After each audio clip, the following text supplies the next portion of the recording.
Most women think the exit is the day they leave the narcissistic relationship, but that is only the visible part. You can leave and still have your mind organized around the damage. You can still make decisions around fear. You can still have your body tighten around conflict and inconsistency and keep living from the version of yourself that was shaped inside of the relationship long after it ends. This is the exit that nobody teaches. People will teach on red flags, boundaries, and no contact. Those conversations are important, but they are not what this episode is about. I want to share with you the deeper exit that happens after you leave.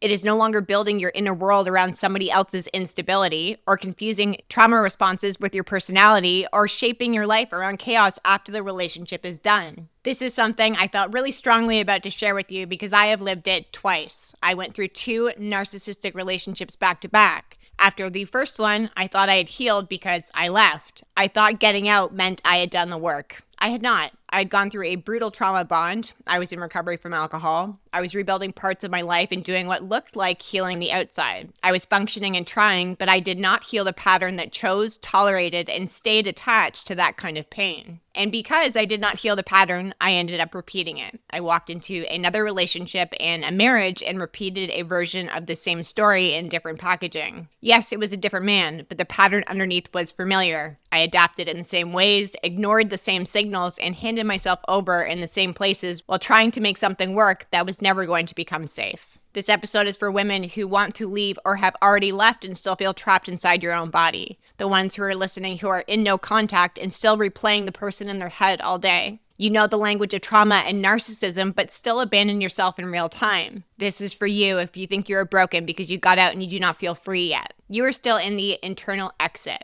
If you do not do that part, you can break the trauma bond, go no contact, co-parent with a narcissist, move cities, rebuild your life on paper, and still have your identity wired around trauma, narcissists, or avoidance. You can still make choices from the same scared version of yourself and call it healing because the relationship ended. That is not freedom. True freedom is when your life is no longer organized around what hurt you, when your body is not treating every calm moment like a setup, when your identity is not built around managing chaos, and when you stop handing your mind, body, and identity over to the relationship. This is the exit that no one teaches women, and exactly what I'm going to be talking to you about today. I'm Meaghan Webster, an abuse recovery coach, a trauma-informed strategist, and the woman a narcissist hopes to never meet twice. This is the Narcissist Worst Nightmare podcast, and today we are not talking about a safety plan, a legal strategy, or logistics. There are 5 episodes before this one in the Forged in the Fire series that show you how to be done, how to build a business to get out of the abuse, how money changes your nervous system, and what happens when court decides your life. This is the final episode of the Forged in the Fire series because tomorrow night is the Get the Fuck Out game plan call. The link is in the show notes. This is where I'm going to teach you leverage and buying power because women need real options to get out. You need money, and I've been super clear on that. So what happens after the visible exit? This is the internal exit, the relational pattern that keeps you organizing around instability and calling it love, loyalty, patience, or potential. What truly happens when the person is gone and the pattern is still running in the background in her body and in her choices. These things will quietly keep stealing your life. It'll shape who you date next, what you tolerate, how you read mixed signals, whether you trust yourself, and whether peace feels safe or foreign. It will decide whether you build a life that reflects your standards or one that keeps recreating your wounds. This is not a black cat dating episode. I am not talking about seduction, feminine energy, or standards in the way that I teach it there. I am talking about women who need the truth about what actually changes in your life after narcissistic relationships. How you can leave the man and still be living inside the pattern. How you can be out and still not be free.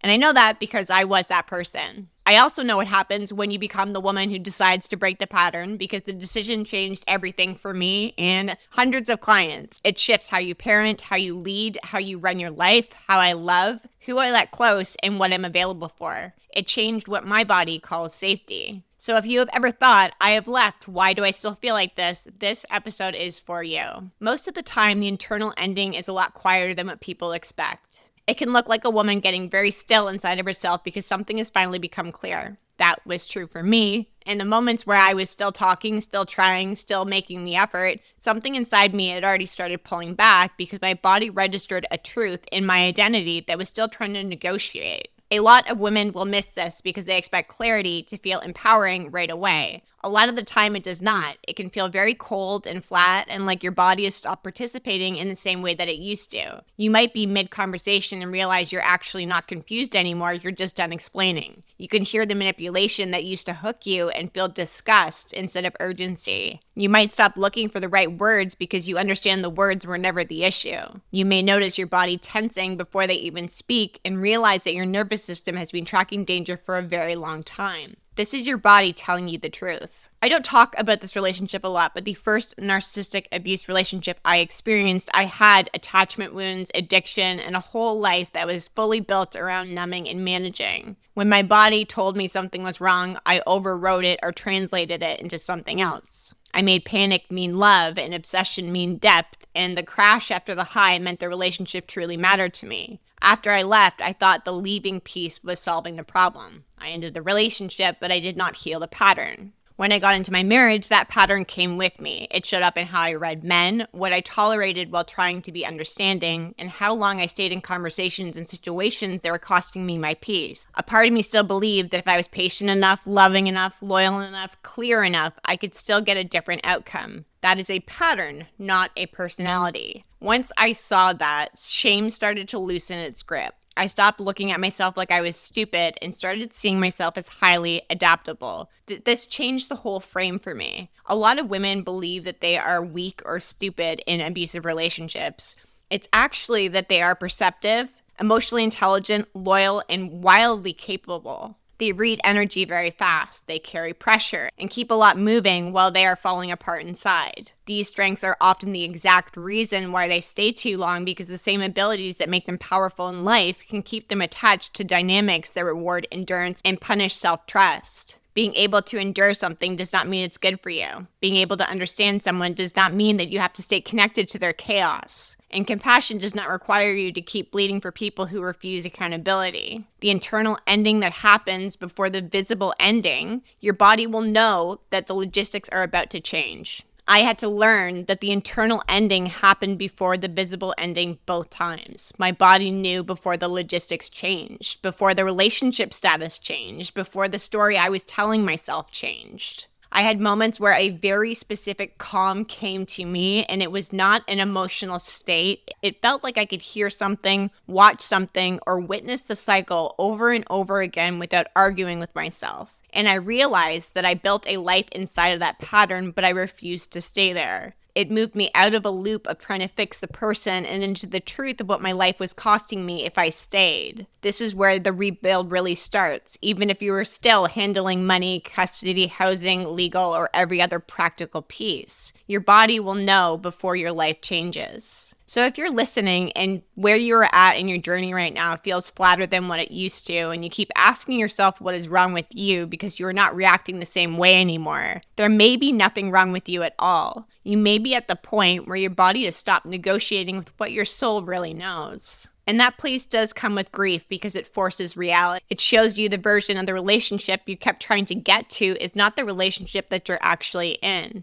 It will also show you, if you are aware enough, that you have your own pattern, which is very hard to face when you are committed to growth and want to believe that love and effort matter more than they do in a dynamic like this. If you feel confused right now, I want you to know that confusion is very expensive. It costs time, identity, self-trust, and your future if you build your life around avoiding what is true. The day that your body knows is not the end of the story. It is the beginning of your truth. The talk about self-abandonment gets thrown around online so much that women can repeat the phrase and still not know what it actually looks like in their real life. It shows up in very obvious ways. This is not something cute to read on Instagram. A lot of the time, it's very capable women functioning at a super high level while quietly leaving herself out of the equation. For me, my self-abandonment looked very responsible from the outside. It looked patient, mature, like I was trying to be fair, like it was my job to keep the peace and not overreact. It was showing compassion, loyalty, stability. Inside my body, it looked completely different. It felt like chronic tension, resentment, confusion, overthinking, exhaustion, and my nervous system never fully powered down. One of the biggest ways that it showed up for me was how I rewrote my own memory after conflict. Something would happen and I would feel in that moment that it was wrong. My body would register it immediately. Then later I would replay it and start questioning myself. Maybe I was too sensitive, too much, too misunderstood. Maybe I made it worse with my tone or the question that I asked. And if I hadn't done that, would the outcome have changed? That is self-abandonment in real time. I was explaining my tone instead of staying with what was said to me. I was making my needs smaller because I did not want another fight. I was going quiet to keep the peace and then calling myself bad at communication. I was staying hyper competent so nobody could accuse me of failing in that relationship. And I was almost always an overgiver because needing less felt safer than being on it. I looked easygoing while my body was uptight all the time. And I'm sure you'll be able to relate to this too. You kind of scan for people's moods before deciding how much of yourself could be allowed out. This becomes very automatic in narcissistic relationships and you stop noticing it, right? Like you walk into a room and it's very normal to watch before you speak. You check the face, the voice, the energy, the atmosphere. You decide whether this is a good time, a risky time, or a time to quietly walk away. You start shaping yourself around what's in front of you.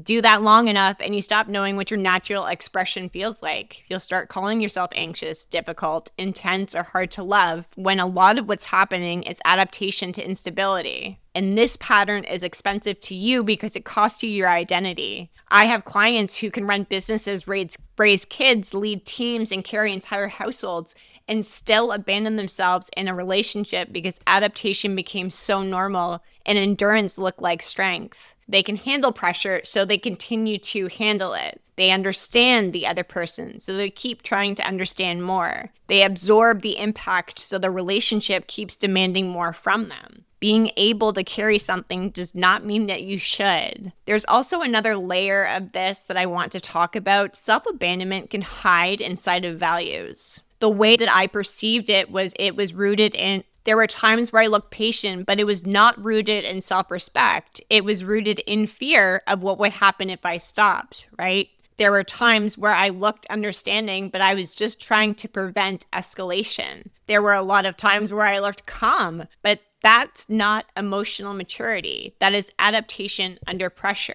Love does not require you to erase yourself. Emotional maturity, love, cooperation, healing, motherhood. If you have patterns that are built around getting safe by managing other people, this is going to feel like your best skill, and that's exactly why it's hard to catch. A lot of women will not recognize this until they are exhausted or completely numbed out. And one day they're going to wake up and they'll realize they're asking for less, needing less, wanting less, and wonder why they feel so empty. They're going to realize that you're going to realize you've been overperforming competence because it feels safer than getting vulnerable. Vulnerability is not safe in abusive dynamics, so they've been carrying everyone else's emotional state and calling this love. This is not meant to put shame on it. I want to try and help you understand that self-abandonment, I am not saying any of this to add shame to the list of things you're probably feeling right now. But the chronic overfunctioning is not loyalty and it is not noble or cute. And your body is going to start blaming you for the reaction that your mind is trying to normalize.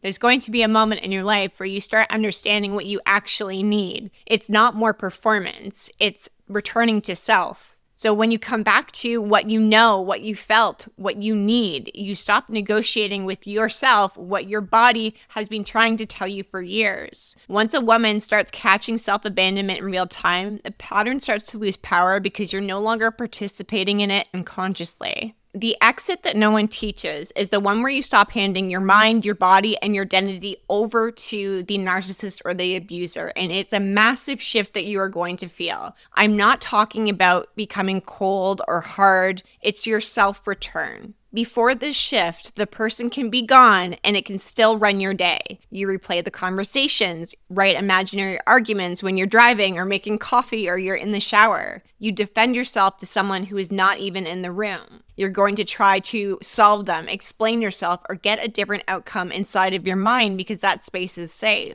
You'll spend your energy on what they think, what they feel, what they might say, or how they might react. This is narcissistic abuse, and that is still your inner world being handed over, right? The internal exit starts when you no longer replay conversations all day trying to solve someone committed to misunderstanding you. When you no longer defend your intentions to a person who benefits from misreading them. When you stop giving personal truth to people who want to use it as ammunition. And when you no longer make decisions based on how they'll react and begin making them based on your truth. This is where we stop outsourcing reality and you begin trusting what you see, hear, and feel. You stop trying to be understood who someone needs your confusion to stay in control. You no longer make your healing dependent on their apology or having them be the center of your internal world after they're physically gone. This can sound like a good thing out loud, but it can feel real brutal in your body at first, and I want to be super honest about that. One of the biggest shifts that I experienced was how much mental energy I had spent managing a person's mood or outcome. I was so used to tracking other people that I had almost no natural default for just being myself without scanning.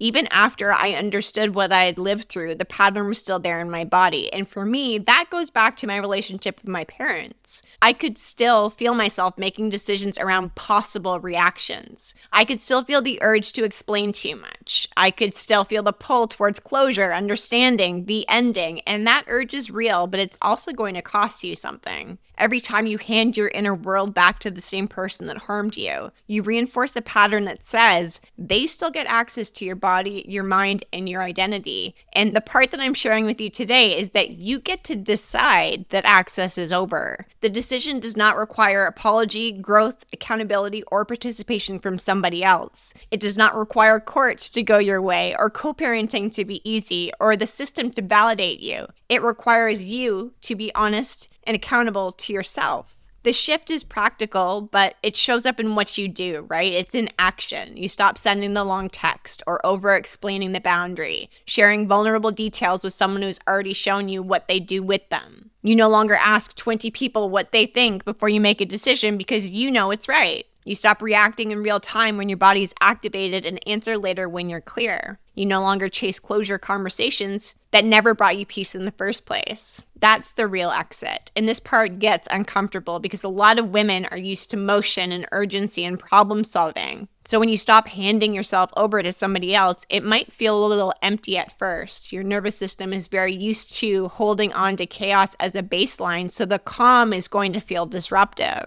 A lot of women mistake that discomfort for missing that person, when what they are feeling in their body is missing the actual pattern. This piece alone can save you years of healing in your life. It is not about hating them. It's about deciding you are no longer handing yourself over anymore. It does not require performance to others or speeches, proof of anything. And that is a different kind of power. It only needs to be true to you. And once you start locking in on that, your life is going to change in ways other people might not understand right away. You stop arguing with people. You become more selective about who gets access to your inner world. You stop narrating every emotional shift and give yourself permission to trust yourself. That is self-leadership in a nutshell. It's not to become emotionless or unreachable or guarded. It's to stop making pain feel like home and start reorganizing your identity around the chaos. The goal is to stop making pain feel like home and stop organizing your identity around chaos. You want to be the woman who can stay open and belong to yourself. Once this part begins, your healing really stops being something you perform and starts becoming something you live because you are finally building from truth.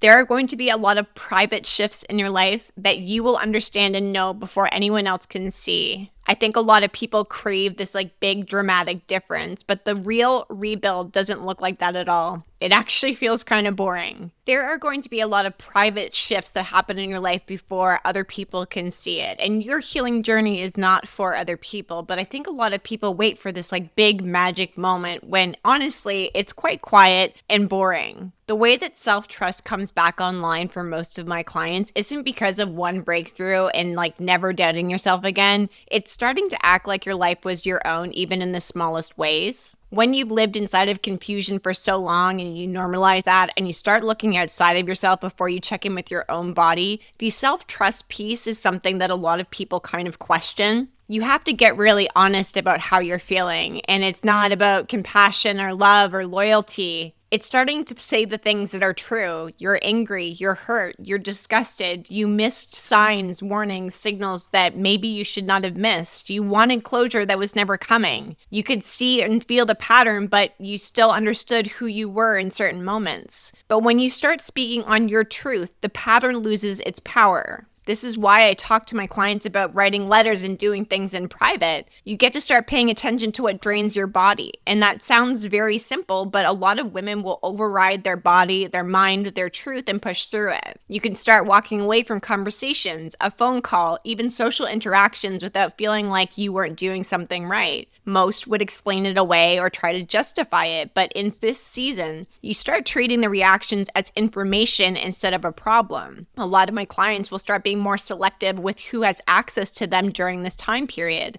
And it's not to be difficult or mysterious, it's because access is actually very expensive when you are rebuilding. Not everyone should be in your inner world when you're learning how to belong to yourself again. Some people do want updates because they're curious or because they care. Other people want details because it gives them something to talk about. You need to own your fear and your opinions and drop them back into your life, and most don't have room to do that and share with other people. You want to get back to a place where you feel stable. This is self-loyalty and self-trust. It's not just about believing in yourself. It's about behaving in ways that prove to your body that you will not abandon yourself the second things get uncomfortable. It's keeping promises to yourself in very small moments. It's letting your no just be a no. It's not overexposing yourself to people who have not earned access to you. It's why dating right after an abusive relationship is actually really dangerous, because you don't want to betray your own peace just because someone wants instant access to your energy. When we talk about things like validation and respect, it does have to start with you. That is an inside job.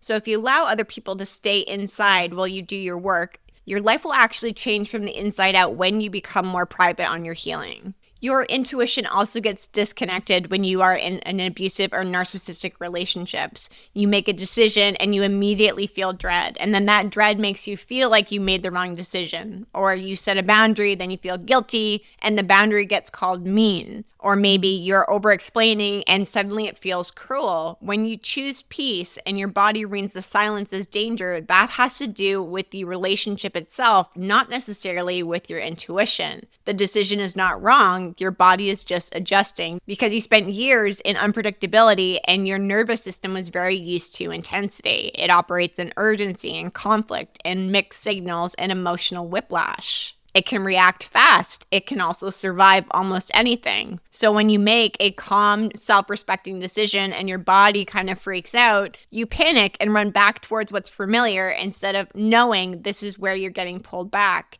You assume this feeling is missing them, but what it actually is adrenaline withdrawal. You think fear is the sign to stop, when a lot of the time, fear is a symptom of change. I am not saying ignore your body. I am saying it's time to learn how to read it accurately. Your body can be scared and your decision can be right. Two things can actually be true at once. A lot of my clients learn this in real time in moments while we are coaching because they make a move and their body feels like they've done something dangerous. It is uncomfortable and there's kind of like a weird, dull ache, but you choose to be consistent with your healing and your growth over getting pulled back into old abusive dynamics because part of you still knows you can function there. This is where pattern work starts to get very real. You learn the difference between a warning and a withdrawal. It starts to feel like you're getting clear. Withdrawal will feel urgent and loud and emotional because your nervous system is losing access to what it used to regulate through, even if that was the thing that hurt you. That's why women can leave narcissistic relationships and still get pulled back to the chaos. It does not mean they want abuse. It means that your body has a map and the map is familiar. We just want to get your body on track to understand a different signal. So if you feel panic and you're trying to figure out whether this is intuition or not, do not let it drag you back into places, people, or things that your future cannot survive. If your body is scared when you're making a decision, stay with yourself, slow down, and do not hand your life back to fear just because it got loud. Fear is loud, but that does not make it right. What rebuilds a woman from the inside out is not one singular insight. It is a set of decisions that are repetitive in her life until she starts feeling like she can trust herself again. I think a lot of my clients get frustrated when they think that it's just this one thing that's going to fix all of it. They want the conversation, the perfect therapist, the right program, the exact explanation that suddenly makes the pain leave their body. I understand this because I wanted that too. I just wanted a moment where it all kind of stops and I can go back to living my life. I wanted the emotional math to finally add up for me. But what changed for me, and what I always share with my clients, is it's not one conversation. Healing is a forever journey, and it's the repetition of the actual work. It's what you choose to do on the regular days when there's some hard decisions to make or feelings to work through, but you choose to do it anyways. There are certain aspects of this that I want to share from my own healing journey that were super helpful in rebuilding my life, not once, but twice over from narcissistic abuse. For me, I rebuilt through communication and movement and fitness. Of course, I've talked before on other episodes about my sobriety principles that kept me real honest with myself, and ownership. I built through routines, I built through relationships that were healthy and I didn't have to perform for, and I chose to live a life that was consistent over intense. I had to learn to stop chasing emotional breakthroughs and start building emotional reliability. I had to stop asking what feels powerful or fast right now and start asking what my life will feel like next month if I stay, and this will be stronger. Honest communication rebuilt my life because it forced me to stop hiding inside of half-truths or over-explaining and saying yes when my body was already saying no. It taught me where I was still betraying myself in small ways that looked harmless but cost me a lot. The movement and fitness piece was my expressive regulation, and it gave me a new relationship with my body that was not punishment or control. I could use it as an outlet when things were going on in my life that I was trying to manage emotionally. It's not just emotional, things happen in your body. So when you can move through it with physical, it's a practice and it got to be repeated. My sobriety principles rebuilt me because they stripped me of excuses and forced me to be transparent. I stopped romanticizing what hurt me. I stopped negotiating with things that were costing me my life, my energy, my sanity. It also taught me self-responsibility without hatred, and that honesty is loving even when it hurts. Ownership of self really helped me because I stopped making my life a reaction to what happened to me. What happened mattered. It shaped me. It hurt me. It cost me. But I've said this before on social media. When you can weaponize your own trauma, there's a point of your healing journey where something becomes different. It didn't ask me what I was going to do now, not what was fair, not what happened, not what I should do with it. Ownership for me is where I stopped waiting for the past to release me or define me or reshape me, and I started building a life that did not require my past to change first. I am not a type A girly. I am a type B girly, and routines have always been a struggle for me. But having routines in my day with my child and my nervous system allowed me to feel safer faster. A lot of people will underestimate that. They think it's basic. They think structure is boring. It's not boring when your body has been trained to scan for danger. Predictability actually gets to be medicine in your life when you've had chaos for years. Things like getting up around the same time, moving your body, what kind of nutrition you feed yourself, working out, resting, keeping promises to yourself. Those things look really small until you realize they are the exact opposite of chaos. Redefining relationships for me were such a cornerstone. I let go of a lot of people when I ended my narcissistic marriage. That year, I also let go of my 2 best friends. I also left AA. I decided to lean into relationships where I did not have to perform because I had self-safety. Not everyone wanted a version of me that was agreeable, useful, strong, endlessly available. Some people just wanted me to be present, happy, safe, and not disappearing for a connection was something that helped me change my standards, which bled into my dating life.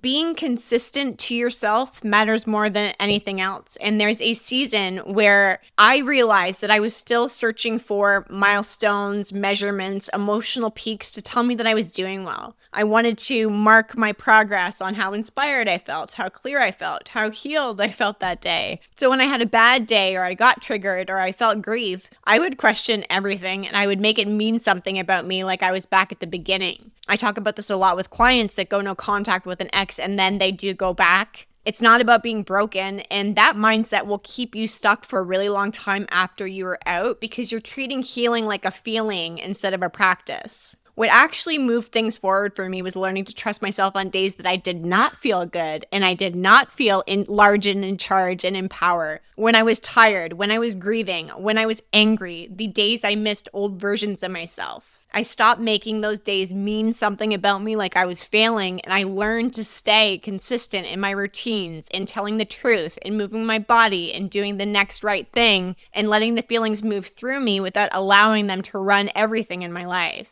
These simple practices are how you can start building from the inside. This is not an overnight success thing, but becoming more trustworthy to yourself over time is how this starts feeling better. So a lot of people will stop at awareness and they'll call that healing. Awareness is the first step, but awareness alone does not change your life. You can understand your childhood, the abusive relationship, the pattern, exactly why you chose what you chose, and still hand your days over to the same fear. You can be out of the relationship and still be living from the same internal position that kept you there. You can understand self-abandonment, but still abandon yourself in real time. This is not failure. This is the other layer that nobody wants to actually share on social media because it's not pretty. A lot changed in my life after leaving. But that is the physical state. The breaking the pattern is the emotional connection. I no longer made chaos feel familiar and self-abandonment feel like love. It was catching myself in moments where I wanted to over-explain, manage, shrink, smooth over what I actually felt, making myself easier to be around so I didn't risk a disconnection. It was choosing differently in those moments until my body started to trust me. It is not one breakthrough, one conversation, one different way of living.